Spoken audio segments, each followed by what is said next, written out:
আসসালামু আলাইকুম। Crown cement সকালের খবরে আমন্ত্রণ জানাচ্ছি আমি মোর্শেদ শোভন। 1 বছর পূর্ণ করল অন্তর্বর্তীকালীন সরকার।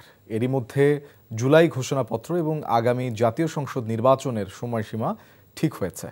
শুরু হচ্ছে ভোটের প্রস্তুতি। সেই সাথে জুলাই আগস্টে হত্যার নির্দেশদাতা হিসাবে শেখ হাসিনার বিচার শুরু হয়েছে। তবে সংস্কার ইস্যুতে রাজনৈতিক ঐক্যমত্যে জুলাই সনদ এখনও চূড়ান্ত হয়নি। আইনশৃঙ্খলা পরিস্থিতির উল্লেখযোগ্য অগ্রগতি হয়নি। এমন বাস্তবতায় নির্বাচন পর্যন্ত রাজনৈতিক ঐক্য বজায় রাখা এবং শান্তিপূর্ণভাবে ক্ষমতা হস্তান্তরের চ্যালেঞ্জ থাকছে অন্তর্বর্তী সরকারের সামনে। রিপোর্টে আরও জানাচ্ছেন মুকসিমুল আহসান। 2024 সালের 5 আগস্ট কারফিউ ভেঙে ফ্যাসিবাদী শাসকের পদত্যাগের দাবিতে ঢাকার চারদিক থেকে রক্তসিক্ত লংমার্চ গণভবনে পৌঁছানোর আগেই দেশ ছেড়ে ভারতে পালিয়ে যান শেখ হাসিনা। 1.5 দশকের শৃঙ্খলা মুক্তির দিনে ঢাকার রাজপথে নামে জনতার ঢল। বাঁধভাঙা উচ্ছ্বাসে মুক্তির জয়গানে মুখরিত হয় রাজধানী সহ সারা দেশ। তারপর 3 দিন দেশে ছিল না কোনো সরকার, বিশেষ করে আইন শৃঙ্খলা বাহিনী ছাড়াই চলছিল দেশ। এমন ক্রান্তিকালে শিক্ষার্থীদের অনুরোধে দেশে ফিরে 1 বছর আগে এদিনে সরকারের হাল ধরেন শান্তিতে নোবেলজয়ী ডক্টর মোহাম্মদ ইউনূস। গঠিত হয় অন্তর্বর্তী সরকার। নতুন বাংলাদেশের স্বপ্ন দেখেন এদেশের মানুষ। দায়িত্ব নেওয়ার পরপরই অগ্রাধিকারের ভিত্তিতে জুলাই আগস্টের হত্যা সহ 16 বছরের গণহত্যা, খুন গুমের বিচারের উদ্যোগ নেওয়া হয়। 2টি আন্তর্জাতিক অপরাধ ট্রাইব্যুনাল পুনর্গঠন করা হয়েছে। মানবতা বিরোধী অপরাধের বিচার চলছে এবং তা বাংলাদেশ টেলিভিশনের মাধ্যমে সরাসরি সম্প্রচার করা হচ্ছে। জুলাই আন্দোলনের প্রথম শহীদ আবু সাইদ হত্যা মামলার অভিযোগ গঠন করে বিচার শুরুর নির্দেশ দেওয়া হয়েছে। এসব হত্যার ঊর্ধ্বতন নেতৃত্বের দায়ে সাবেক প্রধানমন্ত্রী শেখ হাসিনা, সাবেক স্বরাষ্ট্রমন্ত্রী আসাদুজ্জামান খান কামাল ও সাবেক আইজিপি চৌধুরী আবদুল্লাহ আল মামুনের বিরুদ্ধে সাক্ষ্য গ্রহণ চলছে। এছাড়া জাতিসংঘের গুম সংক্রান্ত কনভেনশনের স্বাক্ষর, অবৈধ অস্ত্র উদ্ধারে অভিযান, পুরনো শিক্ষাক্রমে ফিরে যাওয়া, অর্থনৈতিক ক্ষেত্রে কিছু সংস্কার সহ বেশ কিছু সিদ্ধান্ত নিয়েছে অন্তর্বর্তী সরকার। আর্থিক খাতে শৃঙ্খলা ফেরাতে 16 বছরের দুর্নীতি এবং অনিয়মের শ্বেতপত্র প্রকাশিত হয়েছে। অন্তর্বর্তী সরকার দায়িত্ব নেওয়ার পরপরই রাষ্ট্রের গুরুত্বপূর্ণ সংস্কারে বেশ কয়েকটি কমিশন গঠিত হয়। প্রধান উপদেষ্টার নেতৃত্বে প্রথম গঠিত 6টি কমিশনের প্রধানদের নিয়ে গঠিত হয় জাতীয় ঐকমত্য কমিশন। সংস্কার ইস্যুতে গত কয়েক মাস ধরে রাজনৈতিক দলগুলোর প্রতিনিধিদের সঙ্গে সংলাপ করছে কমিশন। এক্ষেত্রে ঐকমত্যের ভিত্তিতে সংস্কার প্রস্তাব নিয়ে জুলাইয়ের মধ্যে জাতীয় সনদ তৈরির কথা বলা হলেও তা প্রস্তুত হয়নি অভ্যুত্থানের 1 বছরেও। অচিরে রাজনৈতিক দলগুলি জুলাই সনদে স্বাক্ষর করবে। অন্তর্বর্তী সরকারের 1 বছরের উল্লেখযোগ্য কার্যক্রমের মধ্যে রাজনৈতিক দলগুলোর নেতাদের সাথে নিয়ে জুলাই ঘোষণাপত্র পাঠ অন্যতম, যেখানে অভ্যুত্থান এবং শহীদদের স্বীকৃতি, সেই সঙ্গে আন্দোলনকারী ও হতাহতদের পরিবারের সুরক্ষার কথাও বলা হয়েছে। উপযুক্ত রাষ্ট্রীয় সাংবিধানিক স্বীকৃতি প্রদান করা হবে। একটি অংশগ্রহণমূলক গ্রহণযোগ্য নির্বাচন চায় রাজনৈতিক দলগুলো সহ দীর্ঘদিন ধরে ভোটাধিকার বঞ্চিত নাগরিকরা। তবে কতটুকু সংস্কার এবং বিচার সাপেক্ষে নির্বাচন হবে তা নিয়ে রাজনৈতিক শিবিরে মতবিরোধ গড়িয়েছে রাজনীতির মাঠে। এমন প্রেক্ষিতে আগামী জাতীয় নির্বাচনের প্রস্তুতি শুরু করতে নির্বাচন কমিশনের প্রতি নির্দেশ দিয়েছেন প্রধান উপদেষ্টা। 2026 সালের ফেব্রুয়ারি মাসে জাতীয় নির্বাচন অনুষ্ঠানের আয়োজন করেন।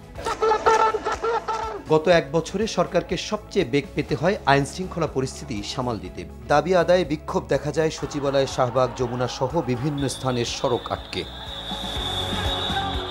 আইন নিজের হাতে তুলে নিয়ে মব সহিংসতাও দেখা যায় হরহামেশা। আজকের থেকে দ্বিতীয় অধ্যায় শুরু।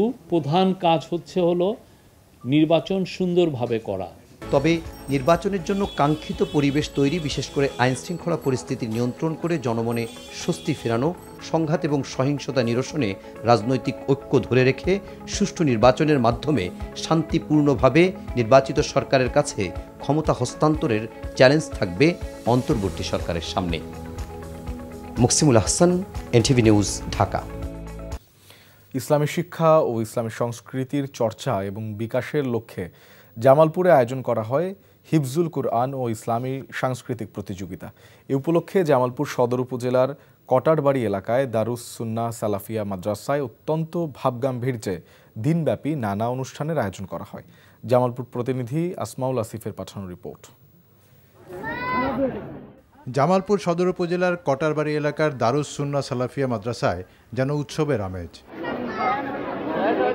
ময়মনসিংহ বিভাগের অর্ধশত স্কলার জামালপুর ও পার্শ্ববর্তী কুড়িগ্রাম, শেরপুর, টাঙ্গাইল, ময়মনসিংহ, নেত্রকোনা জেলার নানা প্রান্তের মাদ্রাসা শিক্ষার্থী, শিক্ষক, সাধারণ মানুষের মিলন মেলায় পরিণত হয় এই ইসলামী শিক্ষা প্রতিষ্ঠানটি। এখানে প্রথমবারের মতো আয়োজন করা হয়েছে হিফজুল কোরআন ও ইসলামী সাংস্কৃতিক প্রতিযোগিতা 2025। মদিনা ইসলামী বিশ্ববিদ্যালয় সহ সৌদি আরবের বিভিন্ন বিশ্ববিদ্যালয়ে অধ্যয়নরত ময়মনসিংহ বিভাগের স্কলারদের উদ্যোগে আয়োজিত এই অনুষ্ঠানে ইসলামী একাডেমিক বিষয় ছাড়াও ইসলামী সংস্কৃতির বিভিন্ন বিষয়ে প্রতিযোগিতার আয়োজন করা হয়। বিভিন্ন পর্যায়ে অন্তত 60টি মাদ্রাসার প্রায় 1000 শিক্ষার্থী 10টি বিষয়ে প্রতিযোগিতায় অংশ নেন। হিফজের মান এবং তার তিলাওয়াতের মান, এই দুইটা জিনিস বিশেষভাবে আমরা লক্ষ্য করছি। এখানে আমি পুরস্কার জন্য আসি না, এখানে আমার নিজের যোগ্যতা, আমি যে জ্ঞান অর্জন করছি এটাকে যাচাই করার জন্য এখানে এসেছি। এটি একাডেমিক লেখাপড়ার পাশাপাশি এটা ইসলামের ছড়িয়ে দেওয়ার জন্য এটা একটি গুরুত্বপূর্ণ অনুষ্ঠান। আলহামদুলিল্লাহ, এখানে পরিবেশটা অনেকই সুন্দর। আমরা চাই যে আরো পরবর্তীতে এর সাথে আরো সুন্দর সুন্দর হোক, এরকম করে আরো প্রতিযোগিতা হোক। দারুস সুন্নাহ সালাফিয়া মাদ্রাসার অধ্যক্ষ ও সৌদি আরবে অধ্যয়নরত বৃহত্তর ময়মনসিংহ বিভাগ ছাত্র সংসদের সভাপতি ডক্টর শেখ সাদি বিন আব্দুর রশিদ আল মাদানী জানান, কোরআন সুন্নাহ অনুযায়ী সুন্দর সমাজ ও জীবন গঠন এবং সৌদি আরবের বিভিন্ন বিশ্ববিদ্যালয়ে স্কলারশিপ নিয়ে পড়াশোনায় আগ্রহ তৈরিতে এই আয়োজন। আমাদের উদ্দেশ্য হচ্ছে এই যে ইসলামী সাংস্কৃতিক একটি গুরুত্বপূর্ণ ভূমিকা রাখে। এটা অনেক মানুষ এই ব্যাপারে জানে না যে ইসলামী অনুষ্ঠানগুলি অনেক সুন্দর এবং সমাজকে অনেক কিছু উপহার দিতে পারে। আলহামদুলিল্লাহ, আমরা এটাই করতে চাচ্ছি যে ইসলামের একটি ব্যাপক প্রচার যেন এর মাধ্যমে হয়ে যায়, কোরআন এবং সুন্নাহর সম্মান যেন সবার কাছে পৌঁছে যায়। আল্লাহ তাআলা আপনাদের জীবন। প্রতিযোগিতা শেষে মাদ্রাসা প্রাঙ্গণে আলোচনা সভা ও পুরস্কার বিতরণ অনুষ্ঠানের আয়োজন করা হয়। এতে প্রধান অতিথি হিসেবে ভার্চুয়ালি যুক্ত হয়ে বক্তব্য দেন সৌদি আরবের মদিনা ইসলামী বিশ্ববিদ্যালয়ের শিক্ষা বিভাগের professor doctor Hussain bin Naffa al জাবিরি।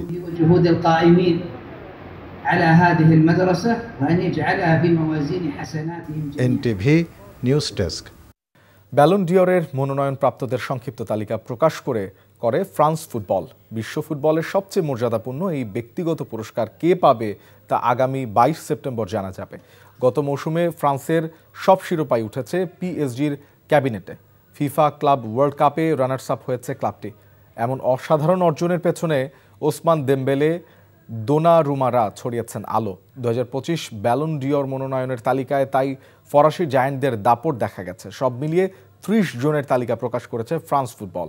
এর মধ্যে সর্বোচ্চ 9 ফুটবলার পিএসজির। এবার মোট 10টি বিভাগে দেয়া হবে অ্যাওয়ার্ড, যার মধ্যে সবচেয়ে আলোচিত পুরুষদের ব্যালন ডিওর। সকালের খবর এইটুকুই। এ খবরের ভিডিও সহ আপডেট জানতে ভিজিট করুন এনটিভি অনলাইন www.ntvbd.com। এছাড়াও এনটিভির জনপ্রিয় সব অনুষ্ঠান ও খবরের আপডেট জানতে ভিজিট করুন আমাদের ইউটিউব ও ভেরিফাইড ফেসবুক পেজ। 12টার মধ্যাহ্নের খবর দেখার আমন্ত্রণ রইল। ধন্যবাদ সবাইকে।